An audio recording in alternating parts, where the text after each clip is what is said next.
شیطان کا وسوسہ، پتہ نہیں قبول ہوگی یا نہیں، اتنی دعا تو مانگ چکا ہوں، ابھی تک تو کوئی نتیجہ سامنے نہیں آیا، اور مانگنے کا کیا فائدہ ہوگا؟ کیا واقعی دعا مانگتے ہوئے یہ وسوسہ نہیں آتا سب کو؟ یا یہ مایوسی کی کیفیت نہیں آتی؟ میری تو نہیں سنی جا سکتی، معلوم نہیں وہ کون خوش قسمت ہے جن کی دعائیں سنی جاتی، اس لیے چلو کسی اور سے کہہ دیتے ہیں وہ میرے لیے دعا کر دے، اپنے لیے خود کیا کرنا۔ تو شیطان ہمیشہ دعا مانگنے کے عمل میں رخنا ڈالتا ہے، خلل پیدا کرتا ہے، کیونکہ دعا ایک ایسا عمل ہے جو اللہ اور بندے کے درمیان ایک محبت کا تعلق پیدا کرتا ہے، ایک اپنائیت کا تعلق پیدا کرتا ہے، ایک تقرب کا تعلق پیدا کرتا ہے۔ جب انسان اپنے رب سے مانگتا ہے تو اس کا احسان مند ہوتا ہے، اس کے قریب آ جاتا ہے، اور مانگتا انسان کس سے ہے؟ جس پر مان ہوتا ہے، جس پر یہ یقین ہوتا ہے کہ وہ دے گا، جس پر اعتماد ہوتا ہے کہ وہ میرا بہت خیر خواہ ہے، میرا بھلا کرنے والا ہے۔ انسان ہر ایک سے نہیں مانگ سکتا، ہر ایک کے سامنے اپنی ضرورت نہیں رکھ سکتا۔ تو اگر دیکھا جائے تو ایک اللہ کی ذات ایسی ہے کہ جس سے یہ ساری توقعات پوری ہو سکتی ہیں۔ اللہ کے سوا کوئی نہیں کہ جو انسان کے ساتھ ایسا معاملہ کر سکے۔ اس لیے تمہارا رب کہتا ہے کہ مجھ سے مانگو، اس کو پسند ہے بندوں کا مانگنا۔ اچھا، یہ جو دعا ہے اس میں صرف کسی چیز کا براہ راست نام لے کر مانگنا ہی شامل نہیں، یعنی مانگنے کے طریقوں میں صرف ایسا ہی نہیں کہ ہم کہ یا اللہ فلاں چیز مجھ کو دے دے۔ اس کے کئی انداز ہو سکتے ہیں۔ ایک تو یہی براہ راست کسی خاص چیز کا سوال کرنا، یہ بھی بہت اچھا ہے۔ بندوں سے سوال کرنا برا ہے، لیکن اللہ تعالیٰ سے سوال کرنا تو عبادت کا درجہ رکھتا ہے۔ یعنی کتنا پیار آتا ہے نا اللہ تعالیٰ پہ کہ ضرورت ہماری ہے اور ہمارے اس مانگنے کے عمل کو بھی عبادت کہہ رہے ہیں، کیونکہ ایک تعلق ہے نا، وہ وقت اس کی یاد میں گزرتا ہے، اس کی طرف متوجہ ہو کر گزرتا ہے، اس لیے وہ وقت بھی عبادت بن جاتا ہے، وہ عمل بھی عبادت ہو جاتا ہے۔ تو ایک تو یہ کہ جیسے ہم سوال کرتے ہیں اللہم انی اسألک کہہ کے دعا مانگتے ہیں، یہ جتنی مسنون دعا میں آپ نے دیکھا ہوگا اسألک برابر سوال کا لفظ ہے۔ لیکن کچھ دعائیں ایسی ہوتی ہیں جس میں سوال نہیں کیا جاتا، صرف اللہ تعالیٰ کی حمد و ثنا کر دی جاتی ہے، جیسے حضرت ایوب علیہ السلام نے کہا تھا انی مسنی الضر وانت ارحم الراحمین۔ یہ بھی دعا کا ایک انداز ہے، مانگا کچھ بھی نہیں، بس اپنی تکلیف کا اظہار کر دیا اور اللہ تعالیٰ کی حمد و ثنا کر دی، مجھے تکلیف پہنچی ہے اور آپ سب سے بڑھ کے رحم فرمانے والے۔ یہ بھی نہیں کہا آپ رحم فرمائیے، کہ آپ تو سب سے بڑھ کے رحیم ہیں اور میری تکلیف آپ جانتے ہیں۔ یہ بھی ایک سٹائل ہے۔ اسی طرح کوئی ذکر کر دینا، مثلا استغفار پڑھنا۔ اب استغفار پڑھنے والے کے لیے کتنی خوشخبریاں ہیں کہ اس کا ہر مسئلہ آسان ہو سکتا ہے اس کی وجہ سے۔ خیر اس میں تو بخشش کی طلب ہوتی ہے، ایک طلب کا انداز ہے، لیکن استغفار جو ہے وہ عام دعا سے ذرا مختلف ہے۔ اسی طرح درود شریف پڑھنا، اس میں اپنے لیے تو آپ کچھ بھی نہیں مانگ رہے ہوتے، نبی صلی اللہ علیہ وسلم کے لیے مانگ رہے ہیں، لیکن وہاں کیا ہو رہا ہے کہ جب آپ ان کے لیے رحمت کی دعا مانگتے ہیں اللہ تعالیٰ آپ پہ 10 رحمتیں فرماتے ہیں۔ یہ بھی ایک مانگنے کا انداز ہے۔ اب درود شریف پڑھنا جو ہے باعث برکت بھی ہے، عبادت بھی ہے، ذکر بھی ہے، اور ایک طرح کی دعا بھی ہے۔ اسی طرح بعض اذکار کے آپ نے کتنے فائدے دیکھیں، صبح شام کی دعاؤں میں آپ دیکھیے آپ پڑھتے ہیں بسم اللہ الذی لا یضر مع اسمہ شیء فی الارض ولا فی السماء وہو السمیع العلیم۔ یہ صرف ذکر ہے، اس میں آپ مانگ تو کچھ نہیں رہے، لیکن کتنی فضیلت ہے اس کی کہ جو شخص یہ دعا پڑھے گا اس کو کوئی چیز نقصان نہیں دے گی۔ اس میں آپ یہ نہیں کہہ رہے کہ یا اللہ میں تجھ سے سوال کرتا ہوں کہ ہر نقصان دہ چیز کو مجھ سے دور کر دے، نہیں۔ پھر اسی طرح اللہ تعالیٰ کی حمد و ثنا کے جو کلمات ہیں، مثلا لا الہ الا اللہ وحدہ لا شریک لہ لہ الملک ولہ الحمد وہو علی کل شیء قدیر۔ عرفات کی حدیث میں آتا ہے کہ آپ نے فرمایا کہ عرفات میں میری دعا اور مجھ سے پہلے انبیاء کی دعا یہ کلمہ ہے، یہ لا الہ الا اللہ۔ اب اگر دیکھا جائے تو اس سے تو کوئی دعا کی بات نہیں، یہ تو صرف اللہ کا ذکر ہے۔ تو یہ بھی مانگنے کا ایک طریقہ، ہم مانگے کچھ نہیں، بس صرف ذکر کرتے رہیں اس کا بیٹھ کے۔ اسی طرح آپ دیکھتے ہیں کہ طواف کے دوران آپ کیا پڑھتے تھے، سبحان اللہ والحمد للہ ولا الہ الا اللہ واللہ اکبر۔ اب یہ دعا تو نہیں، یہ تو ذکر ہے اللہ کا۔ تو اللہ تعالیٰ کا ذکر کرنا، اس کی کتاب کی تلاوت کرنا، اس کو پڑھنا، علم حاصل کرنا، یہ ایسے اعمال ہیں کہ جن میں مشغول ہو کر انسان کے لیے کائنات کی ہر چیز دعائیں کرنے لگتی، طالب علم کے لیے بہت سی مخلوق دعائیں کرتی. آپ مشغول ہو گئے کسی اور کام میں، خدمت خلق میں یا علم حاصل کرنے میں، اور اللہ تعالیٰ کی مخلوق شروع ہو گئی آپ کے لیے دعائیں کرنا. عرش والے فرشتے آپ کے لیے دعائیں کرنے لگتے ہیں اگر آپ ایمان لا کر اچھے کام شروع کر دیں. تو اللہ سے مانگنے کے مختلف انداز ہیں، ڈائریکٹ مانگنا بھی اور مختلف عبادات کرنا بھی. اسی طرح وَاسْتَعِینُوا بِالصَّبْرِ وَالصَّلَاةِ، مدد مانگو صبر اور نماز سے. ٹھیک ہے، نماز میں انسان بہت سی دعائیں پڑھتا ہے، لیکن اگر مشکل وقت میں انسان صبر کے ساتھ نفل پڑھ کے اللہ تعالیٰ کا ذکر کرے اور اس کو سمجھ نہ بھی آئے کہ کیا دعا مانگو، کیونکہ بعض پریشانیاں ایسی ہوتی ہیں کہ انسان منہ سے کچھ نکال بھی نہیں سکتا، تو یہ نماز بھی کافی ہو جائے گی. وَقَالَ رَبُّكُمُ ادْعُونِي، اور تمہارا رب کہتا ہے مجھے پکارو. اور پکارنے کے کئی انداز ہیں. دل ہی دل میں پکارنا بھی آتا ہے، چپ کے پکارنا بھی آتا ہے، اونچی آواز سے پکارنا بھی آتا ہے، اکیلے پکارنا بھی آتا ہے، سب کے ساتھ مل کے دعا کرنا بھی آتا ہے. کوئی دعا مانگ رہا ہو تو آمین کہنے سے بھی بات بن جاتی. مجھے یاد ہے کہ ایک دفعہ میں عمرے پر گئی اور طواف کے بعد جہاں میں نفل پڑھ رہی تھی تو نفل کے بعد میں نے سوچا کہ میں اپنی دعا کرتی ہوں. اتنے میں ایک شخص عربی میں کوئی دعا مانگ رہا تھا. اتنی خوبصورت دعا تھی کہ میں نے ایسی دعا کسی سے نہیں کبھی سنی، اور میں نے صرف آمین کہنا شروع کر دیا. میں نے کہا یا اللہ، میری تو نہ زبان میں اتنی بلاغت و فصاحت ہے، نہ مجھے اتنی باتیں آتی ہیں، مجھے تو مانگنا بھی نہیں آتا، تو جو کچھ یہ مانگ رہا ہے مجھے بھی یہی دے دے. میں نے صرف آمین آمین آمین کہنا شروع کر دیا. یہ کتنا بڑا اس کا احسان ہے کہ ہم آمین کہہ کے بھی شامل ہو جاتے ہیں دوسروں کی دعاؤں میں. تو اسی لیے دعا کو عبادت کا نچوڑ کہا گیا، کریم، خلاصہ، ساری عبادت کا اوپر کا حصہ. اور ویسے بھی اگر دیکھا جائے تو ہر نماز میں بہت سی دعائیں ہیں. ہر موقع کی اللہ کے رسول صلی اللہ علیہ وسلم نے مختلف طرح کی ہمیں دعائیں سکھائی ہیں. سویرے جو آنکھ کھلتی ہے، سویرے کے اگر آدھی رات کو بھی کھلتی ہے، اس کی بھی دعا ہے.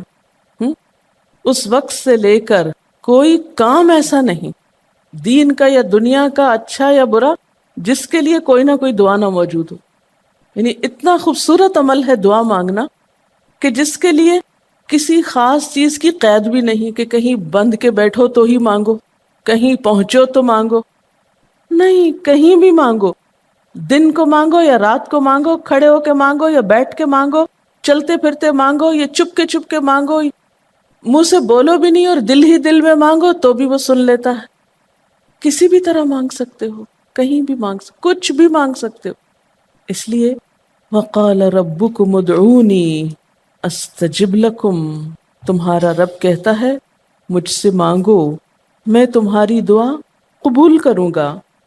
اور آپ کو پتا ہے کہ ربکم یہ صرف مسلمانوں کا رب نہیں، رب تو ساری مخلوق کا ہے. کافر کا رب بھی وہی ہے، خواہ وہ مانے یا نہ مانے. اس لیے قبولیت دعا کے لیے مسلمان ہونا بھی شرط نہیں. اگر کوئی کافر بھی اللہ کو پکارتا ہے، اپنے رب کو پکارتا ہے، تو وہ اس کی بھی سنتا ہے.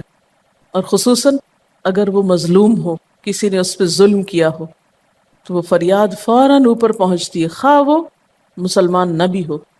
اس لیے یہ جو دعائیں ہیں یہ آپ سب کو بتا سکتے ہیں، مسلمز، نان مسلم، سب کو سکھا سکتے ہیں، تاکہ وہ اپنے رب کو پکارے اور رب ان کو ہدایت دے. اور پھر آپ دیکھیں گے کہ دعا کے ذریعے جو اللہ تعالیٰ پر اعتماد بیٹھتا ہے، اور اگر وہ خصوصاً یہ کہ جلدی قبول ہو جائے، تو اس وقت جو ایک خصوصی شکر کی کیفیت آتی ہے. لیکن یہ کہ مایوس نہیں ہونا. بات میں یہ کر رہی تھی کہ اس کے لیے کوئی شرط نہیں کہ کوئی شخص بہت نیک مسلمان ہو یا بہت اچھا مسلمان ہو، وہ تو گناہ گاروں کی بھی سنتا ہے. اس لیے بعض اوقات لوگ جب مایوس ہونے لگتے ہیں نا کہ ہم تو بہت گناہ گار ہیں، ہماری نہیں سنی جائے گی، تو انہیں مایوس نہیں ہونا چاہیے. مایوس ہو کے کہاں جائیں گے سننے؟ کس سے مانگنے جائیں گے؟ ان کو بھی پکارنا چاہیے، خواہ کوئی کیسے بھی گناہ میں ڈوبا ہوا، کیسی بھی حالت میں ہو، اور اس کے لیے بھی مانگنا چاہیے. حتیٰ کہ کافر جب تک زندہ ہے، اس کی صحت کے لیے، اس کی ہدایت کے لیے، اس کی خیرخواہی بھلائی کے لیے بھی آپ خوب دعائیں مانگ سکتے ہیں. آپ صلی اللہ علیہ وسلم ابو جہل کے لیے بھی دعا کرتے تھے، یا حضرت عمر کے لیے کہتے تھے کہ ان دونوں میں سے کسی ایک کو تو ضروری ہدایت دے.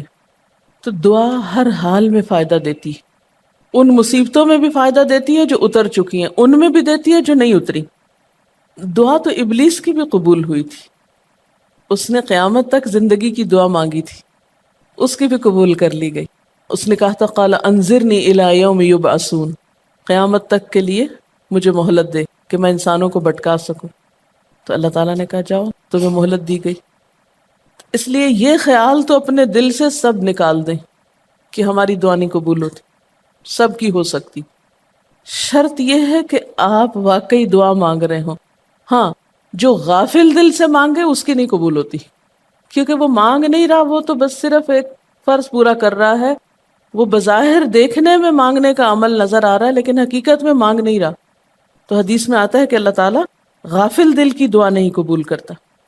بس کچھ ادب یہ ضرور سکھائے گئے کہ انسان قطع رحمی کی دعا نہ کرے، گناہ کی دعا نہ کرے، غلط کاموں کی دعا نہ کرے، اور پھر ساتھ یہ کہ دعا کرنے کے بعد مایوس نہ ہو، دعا میں جلد بازی نہ کرے، کیونکہ اللہ تعالیٰ نے قبولیت دعا کا وعدہ کر رکھا ہے. استجب لکم، میں قبول کروں گا تمہاری دعائیں.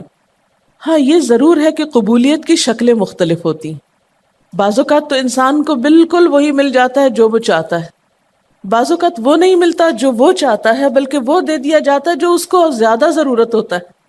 یعنی ہمارا تو علم اتنا محدود ہے نا، ہم ایک چیز مانگ رہے ہوتے ہیں جو ہمارے حق میں کوئی زیادہ اچھی نہیں ہوتی. اللہ تعالیٰ ہمارے لیے ہم سے بڑھ کر مہربان ہے، وہ ہمیں وہ نہیں دیتا بلکہ وہ دیتا ہے جو ہمیں اس سے زیادہ فائدہ دے سکتا ہے. اگر آپ اپنی گزشتہ زندگی کی دعاؤں پہ ایک نظر ڈالیں تو ہم کتنی چھوٹی چھوٹی چیزیں مانگتے رہے، اور اللہ تعالیٰ نے ہمیں اس سے بڑھ کر عطا کیا ہے.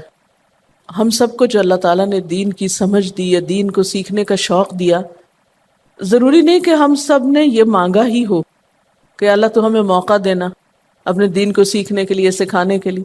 لیکن یہ ضرور ہو سکتا ہے کہ ہم زندگی میں کچھ اور مانگتے رہے اور ہمیں وہ نہیں ملا، یہ نعمت مل گئی اور وہ ہمارے حق میں زیادہ بہتر ہو گئی.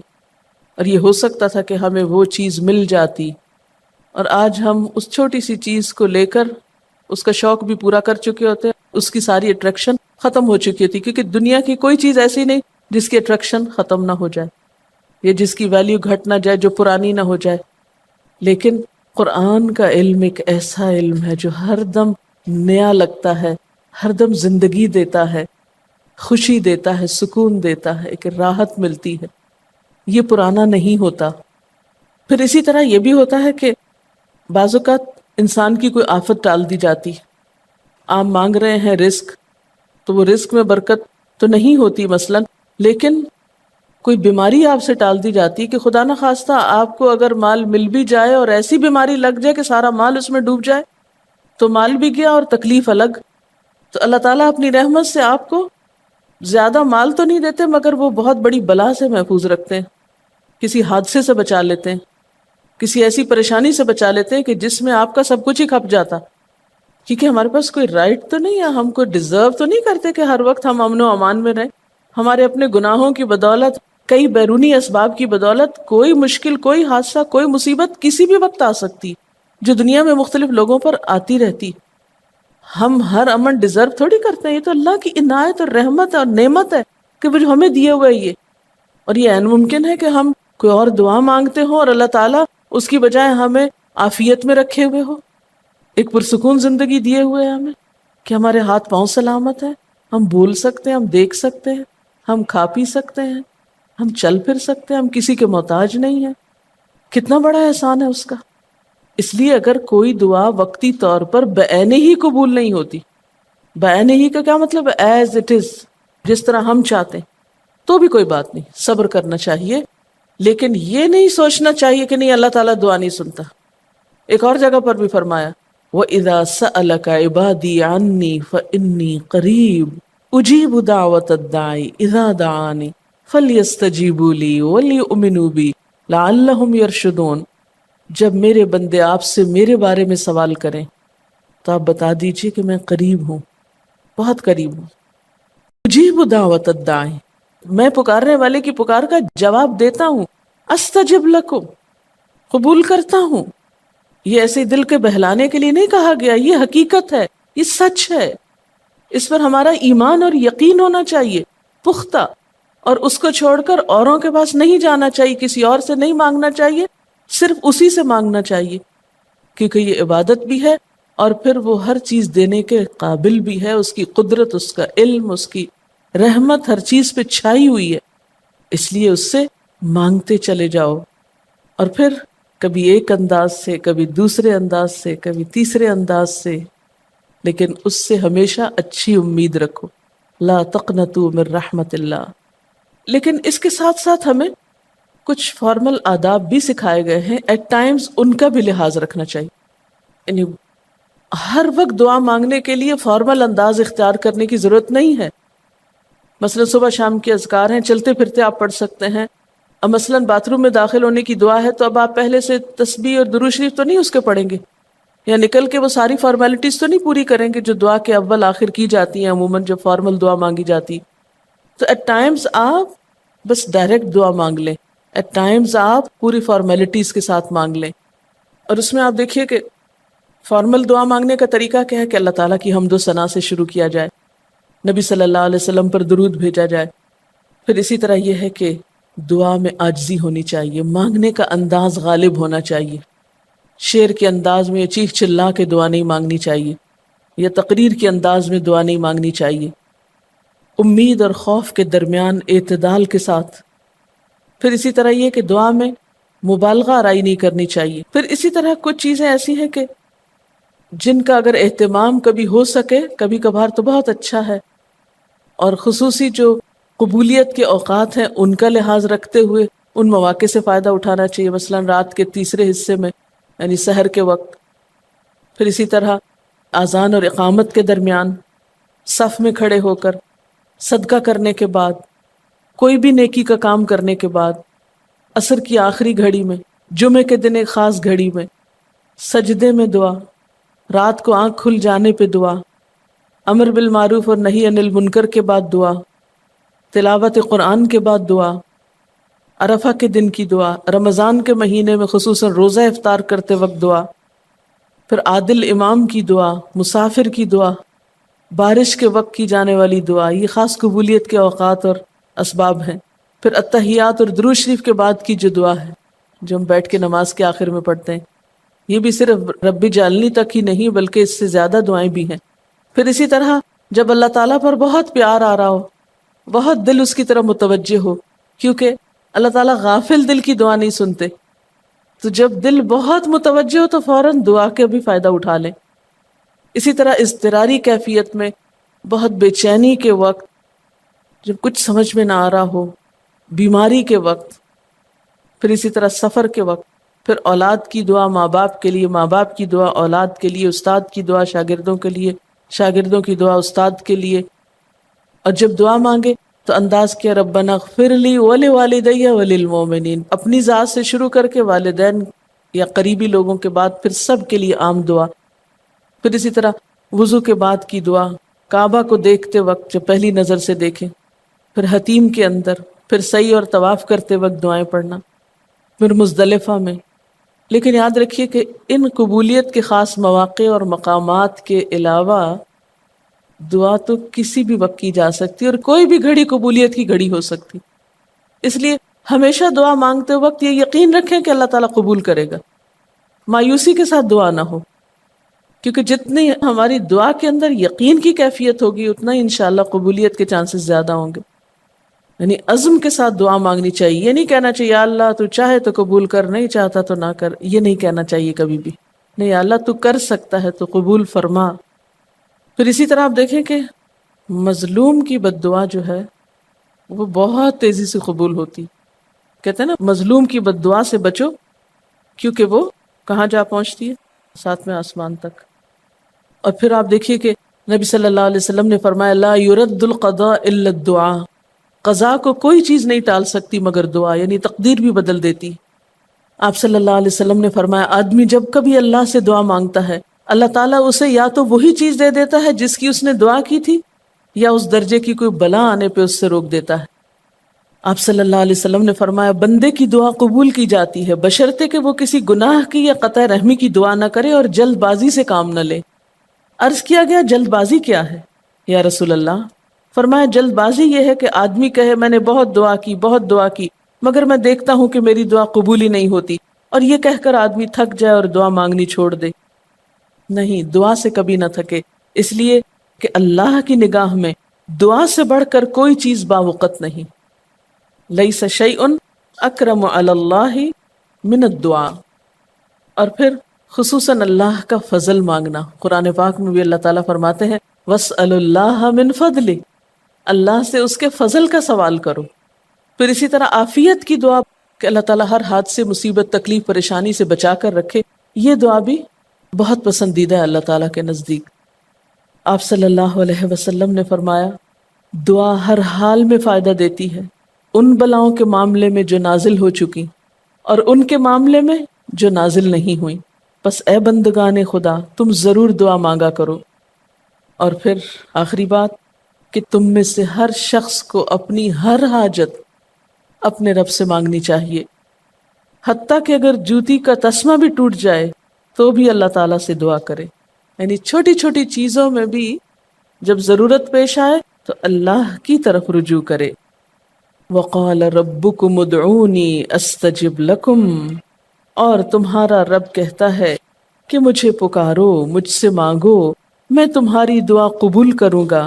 إِنَّ الَّذِينَ يَسْتَكْبِرُونَ عَنْ عِبَادَتِي، بے شک وہ لوگ جو میری عبادت یعنی دعا سے تکبر کرتے ہیں، یعنی مجھ سے تکبر کی بنا پر نہیں مانگتے، جیسا کہ حدیث میں بھی آتا ہے مَن لَمْ يَسْأَلِ اللَّهَ يَغْضَبْ عَلَيْهِ، جو اللہ سے نہیں مانگتا اللہ اس پہ غضبناک ہوتا ہے، یعنی جو دعا نہیں کرتا اللہ تعالیٰ اس سے ناراض ہوتا ہے، کیونکہ وہ تو بے تعلق ہو گیا نا اپنے رب سے نہ مانگ کر، اور خصوصاً تکبر کی وجہ سے۔